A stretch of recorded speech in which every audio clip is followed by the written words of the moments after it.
Hello दोस्तों, आज फिर हम बात कर रहे हैं फिजिकल ज्योग्राफी पार्ट 5। 4 पार्ट में मैंने पहाड़, मैदानों के बारे में चर्चा की है और आशा करता हूँ कि आपने देखा होगा और आपके बहुत सारे डाउट क्लियर हुए होंगे। डिफिनेशंस क्वेश्चन के साथ जो हम करा रहे हैं ये हर एक एग्ज़ाम के लिए बेस्ट है। आप हमारे साथ बने रहें और इन वीडियोज़ का लाभ उठाएं, उन्हें अवश्य शेयर करें। जो डेली बुक्स नहीं पढ़ पा रहे हैं, कहीं सफ़र कर रहे हो, देखते रहें और लाभ अवश्य मिलेगा। तो आइए हम बात करते हैं।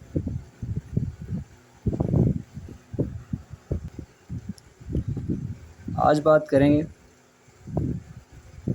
भू आकृतियाँ, अंतर्जात प्रक्रियाएं व बहिर्जात प्रक्रियाएं। भूपटल पर विभिन्न प्रकार की भू आकृतियाँ बनती हैं। भूपटल पर विभिन्न प्रकार की आकृतियाँ बनती हैं तथा बिगड़ती रहती हैं। उनके विकास में 2 प्रक्रियाएं सदा सक्रिय रहती हैं, वे हैं अंतर्जात प्रक्रियाएं और बहिर्जात प्रक्रियाएं। अंतर्जात प्रक्रियाएं एंडोजेनियस प्रोसेस। देख लेते हैं अंतर्जातीय प्रक्रियाएं क्या हैं। जो भूपृष्ठ के अंदर उत्पन्न होती हैं। कहाँ उत्पन्न होती हैं? भूपृष्ठ के अंदर उत्पन्न होती हैं। प्रक्रियाओं से पर्वत, पठार, मैदान आदि का निर्माण होता है और ज्वालामुखी उद्गार होता है, भूकंप आते हैं। अंतर्जात प्रक्रियाओं में क्या होता है? भूकंप आते हैं, ज्वालामुखी उद्गार होता है, पहाड़, पठार, मैदानों का निर्माण होता है। ऐसी क्रियाएं अंतर्जातीय प्रक्रियाएं होती हैं। अर्थक्वेक्स यानी भूकंप देख लेते हैं कि भूकंप क्या है, यानी भूकंप भी आते हैं इसमें। आकस्मिक विवर्तनिक हलचल अथवा भूपर्वटी का कंपन भूकंप कहलाता है। मतलब पृथ्वी का कंपन, भू का मतलब होता है पृथ्वी, भूपर्वटी पृथ्वी जो कांपने लगे तो उसे भूकंप कहते हैं। पृथ्वी के अंदर जिस स्थान पर भूकंप उत्पन्न होता है, पृथ्वी के अंदर जिस स्थान पर भूकंप उत्पन्न होता है उसे भूकंपीय केंद्र कहते हैं। इस उद्गम केंद्र के ठीक ऊपर पृथ्वी के धरातल पर स्थित स्थान को अधिकेंद्र कहते हैं। अधिकेंद्र की स्थिति भूकंप के केंद्र के ठीक लंबवत होती है। भूकंप की विनाशकारी तीव्रता की माप, भूकंप का माप जो किया जाता है वो रिएक्टर पैमाने से किया जाता है। भूकंप के अनेक कारण होते हैं। जो भूकंप आता है उसके अनेक कारण होते हैं, जैसे कि ज्वालामुखी विस्फोट, पृथ्वी का सिकुड़ना, वलन तथा भ्रंश, भू संतुलन आदि, इनसे क्या होता है? भूकंप आता है। भूकंप का विश्व वितरण, विश्व में कितना प्रतिशत भूकंप आता है? प्रशांत महासागरीय तटीय पेटी, जो प्रशांत महासागरीय तटीय पेटी है उसमें 68% भूकंप आते हैं। किसमें? महासागरीय तटीय पेटी में 68% भूकंप आते हैं। इसे अग्निवलय यानी रिंग ऑफ फायर भी कहते हैं। अग्निवलय या रिंग ऑफ फायर भी कहते हैं। अब देखते हैं महाद्वीपीय पेटी। यानी मध्य महाद्वीपीय पेटी 21%, विश्व के 21% भूकंप इस क्षेत्र में पाए जाते हैं। कहाँ? मध्य महाद्वीपीय पेटी में। सबसे प्रमुख भूकंप क्षेत्र इटली, चीन, एशिया माइनर तथा वॉल्डन प्रायद्वीप हैं। इसके अंतर्गत यूरोप का अल्पस, एशिया का हिमालय, म्यांमार की पहाड़ियाँ आदि हैं। भारत के भूकंप क्षेत्र इसी पट्टी में हैं। पेटी भूमध्य सागर से लेकर पूर्वी द्वीप समूह तक फैली हुई है। कहाँ तक फैली हुई है? भूमध्य सागर से लेकर पूर्वी द्वीप समूह तक फैली हुई है।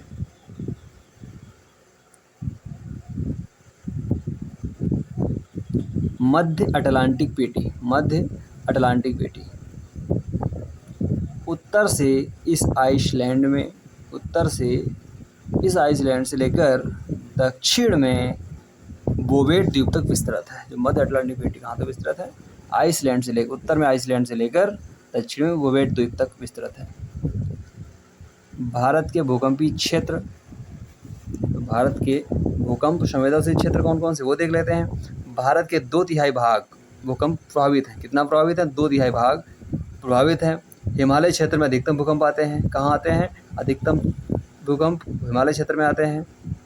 वैज्ञानिकों के अनुसार भारतीय प्लेट के 5.5 सेंटीमीटर प्रतिवर्ष की गति से उत्तर पूर्व में खिसकने व यूरेशियन प्लेट के अपनी जगह स्थिर रहने के कारण दोनों प्लेटों की टकराहट हिमालय क्षेत्र में भूकंप की स्थितियाँ बनाती है।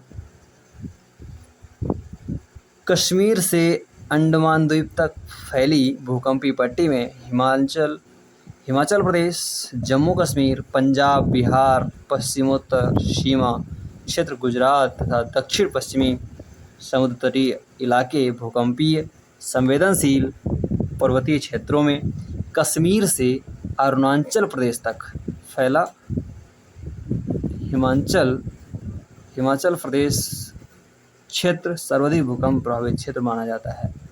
पर्वतीय क्षेत्रों में कश्मीर से अरुणाचल प्रदेश तक फैला हिमाचल क्षेत्र, कहाँ से? कश्मीर से अरुणाचल तक सबसे अधिक भूकंपीय प्रभावित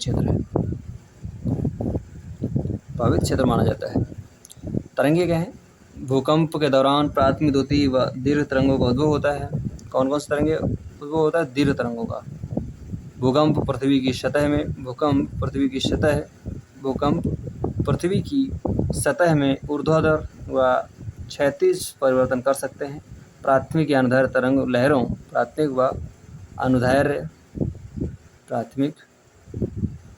अनुदैर्ध्य लहरों की गति सघन और ठोस है, जबकि धरातल लहरें धरातल के निकट ही चलती हैं तथा जल एवं थल दोनों माध्यमों में गति कर सकती हैं।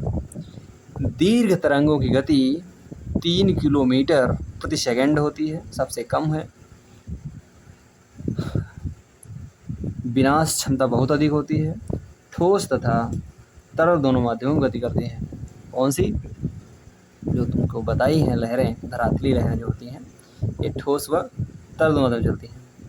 अब हम ज्वालामुखी की बात करेंगे कि ज्वालामुखी के प्रकार क्या हैं और ज्वालामुखी है आखिर क्या।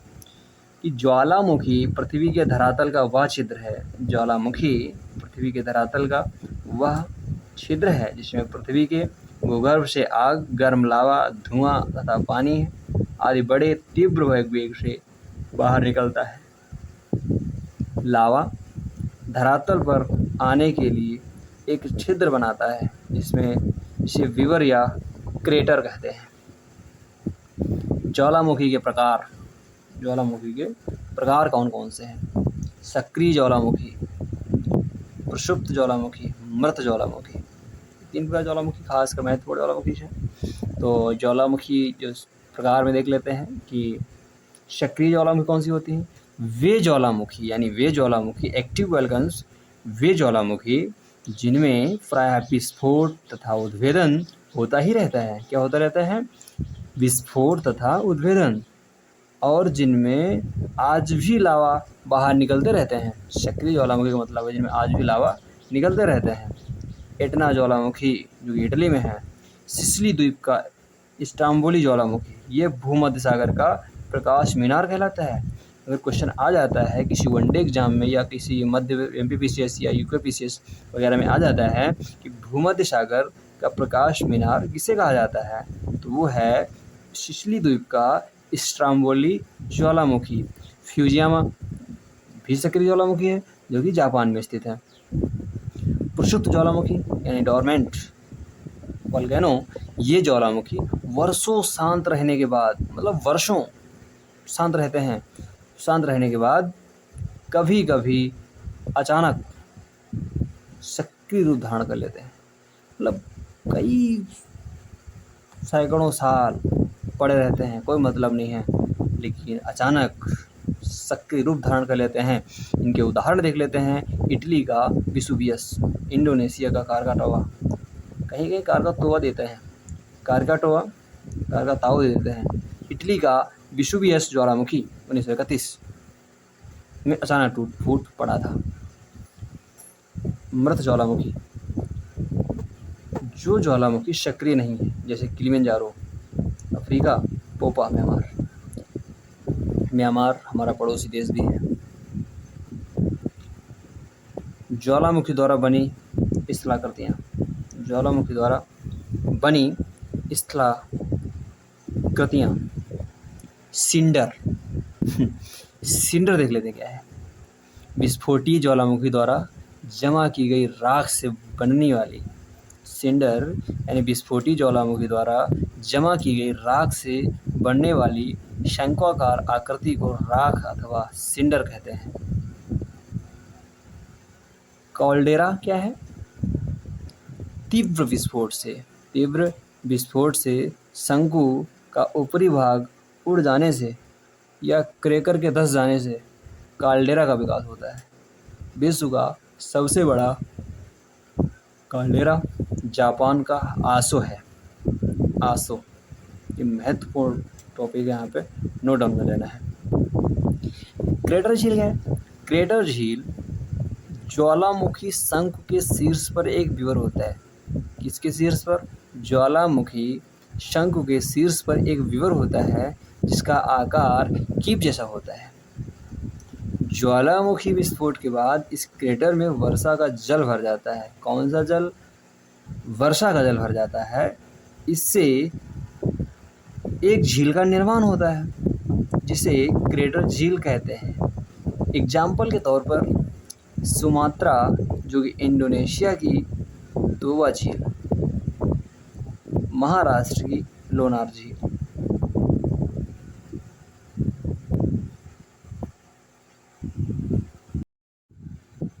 अब बात करते हैं बहिर्जात प्रक्रियाएं। बहिर्जात प्रक्रियाएं वे हैं जो पृथ्वी के धरातल के ऊपर कार्य करके स्थलाकृतियों का निर्माण करती हैं। इनमें अपक्षय, वेदरिंग, अपरदन, परिवहन, निक्षेप सम्मिलित है। ये कार्य नदी, हिमनदी, वायु तथा सागरीय धाराओं द्वारा किए जाते हैं। स्थलाकृतियों का निर्माण देख लेते हैं कैसे हुआ। वे प्रक्रियाएं जो पृथ्वी के धरातल के ऊपर की स्थलाकृतियों का निर्माण करती हैं। उनमें अपक्षय यानी वेदरिंग, अपरदन, इरोशन, परिवहन, ट्रांसपोरेशन तथा निक्षेपण, डिपोजिशन सम्मिलित है। ये कार्य नदी, हिमनदी, वायु तथा सागरीय धाराओं द्वारा किए जाते हैं। कर्मण या तल संतुलन यानी ग्रेडेशन का अर्थ भूपृष्ठ की विषमताओं को कम करके समतल करने वाली प्रक्रिया। कर्मण के प्रमुख कारक हैं नदियाँ, पवन, हिमानी, सागर की लहरें आदि। क्रमण प्रक्रिया में 2 प्रक्रियाएं सम्मिलित हैं, अधिवृद्ध, निम्नीकरण। स्थलाकृतियाँ, लैंडफॉर्म्स, नदी द्वारा निर्मित स्थलाकृतियाँ।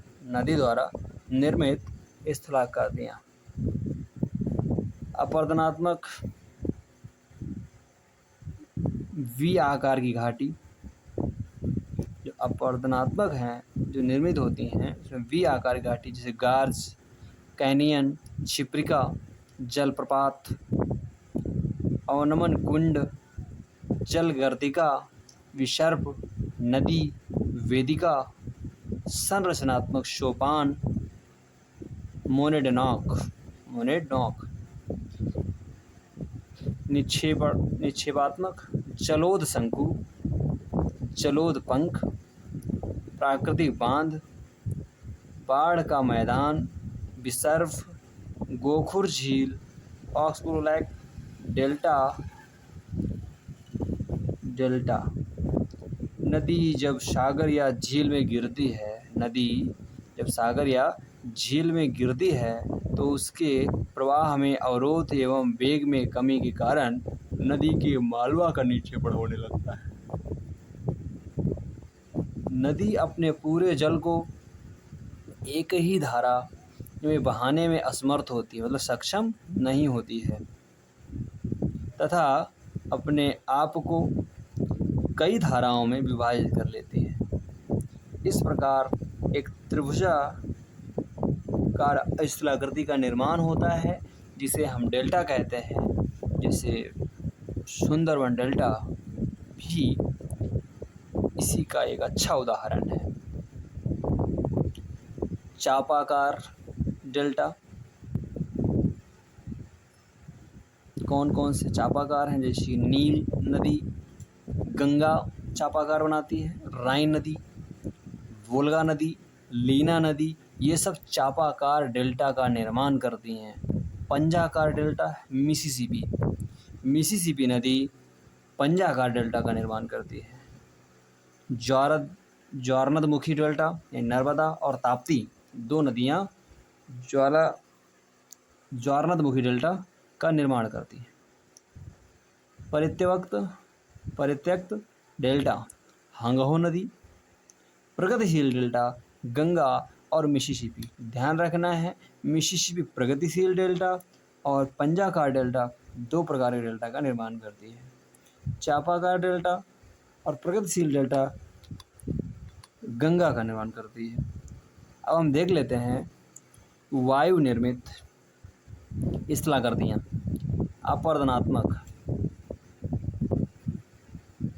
अपरदनात्मक अपवाहन बेसिन मरुस्थली फर्श छत्रक शिला ज्यूजेन यारदांग डेमोसिलेस ड्राइगेंटर जालीदार शिला पुल और खिड़की इंजेलबर्ग।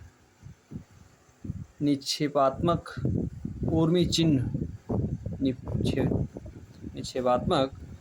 चिन्ह बालुका स्तूप अनुदैर्ध्य अनुप्रस्थ बरखान पैराबोलिक तारा सदृशीम लोएस। अन्य उत्खात भूमि पेडिमेंट बोल्सन बजादा पलाया। हिमानी द्वारा निर्मित स्थलाकृतियाँ अपरदनात्मक निक्षेपात्मक। हिमानी द्वारा निर्मित स्थलाकृतियों में शर्क, टॉर्न, अरेत, हार्न यानी गिरिशृंग, दर्रा, स्मॉल यू आकार की घाटी, वी आकार घाटी, स्मॉल यू आकार घाटी में परिवर्तन, लटकती घाटी, श्रृंगपुच्छ, रॉस, मुटोने, हिम सोपान, फ्योर्ड, नूनाटक। निक्षेपात्मक में क्या है? हिमोद, पार्श्विक, मध्यस्थ, तलस्थ, अंतिम या अंतस्थ विस्थापित खंड रेड ब्लॉक्स। ड्रमलिन अंडे की टोकरी स्थलाकृति हिमानी जलोढ़ निक्षेप तथा स्थलाकृतियाँ एस्कर केम केतली हिमनद अपक्षेप मैदान। समुद्री तरंगों द्वारा निर्मित स्थलाकृतियाँ कौन कौन सी हैं? तटीय क्लिफ खांच तरंग घर्षित वेदी यानी वेव कट प्लेटफॉर्म, लटकती घाटी, लघु निवेशिका, कोव, तटीय कंदराएँ, कोस्टल कोव, प्राकृतिक मेहराब या नेचुरल आर्क, सागरी स्तंभ स्टैक स्तंभ, प्राकृतिक चिमनीवात छिद्र जो ज्वारीय कुंड, समुद्री तरंगों के अपरदन द्वारा उत्पन्न स्थलाकृतियाँ। निक्षेपात्मक पुलिन यानी बीच रोधिका का रोध बार्स एंड बैरियर्स, अपतट रोधिकाएँ, लैगून एवं पंख मैदान, लैगून, स्प्रेड हुक, लूप या छल्ला, संयोजक रोधिका या टोम्बोलो। ये सब क्या है? निक्षेपात्मक स्थलाकृतियाँ हैं। भूमिगत जल द्वारा निर्मित स्थलाकृतियों के बारे में बात करते हैं कि भूमिगत जल द्वारा निर्मित स्थलाकृतियाँ क्या हैं? घोल, रंध्र, डोलाइन, युवाला, पोल्ये, विलयन, छिद्र, पोनर, कंदरा,